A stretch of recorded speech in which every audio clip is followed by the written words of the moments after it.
Ok les gars, pour la progression, en colonne double, première colonne à droite, 10, suivi de 20. Sur le Larzac, sous la neige, les soldats sont à l'attaque depuis l'aube. Ici, pas de balles factices, les chasseurs parachutistes sont en situation réelle. Face à eux, un ennemi dissimulé, des cibles fixes ou mobiles. Loupé! Reste dessus, elle va réapparaître. Nous sommes au centre d'entraînement de l'infanterie au tir opérationnel. C'est ici, dans cette salle de contrôle, que s'écrit le scénario du jour. Ce matin, vous avez devant vous, là, sur ce site, une phase plutôt offensive, vers l'avant, avec des terrains qui offrent des dénivelés négatives.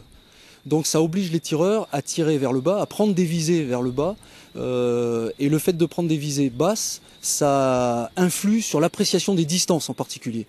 Bon, après ça, vous rajoutez la météo qui fait le reste, le vent, éventuellement un rayon de soleil comme en ce moment, ça peut perturber les visées.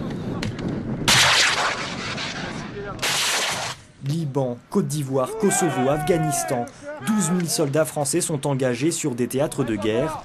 Avant de partir pour l'étranger, ils viennent se perfectionner dans le camp du Larzac. On peut retrouver en Afghanistan des paysages assez ouverts, assez pelés comme ici. Après, bon, ce qui caractérise le théâtre afghan, c'est parfois des tirs de montagne, des tirs ce qu'on appelle en site, avec site positif ou négatif, vers le bas ou vers le haut. Parfois des tirs à très longue distance, sur des prises à partie, des embuscades, et parfois des tirs à très courte distance, dans ce qu'on appelle les green zones, donc les fonds des vallées qui sont assez vertes. Et donc là, on peut être pris à partie depuis des distances beaucoup plus courtes. Dans quelques mois, ces parachutistes de Pamiers partiront en Kapisa, l'une des régions les plus dangereuses d'Afghanistan.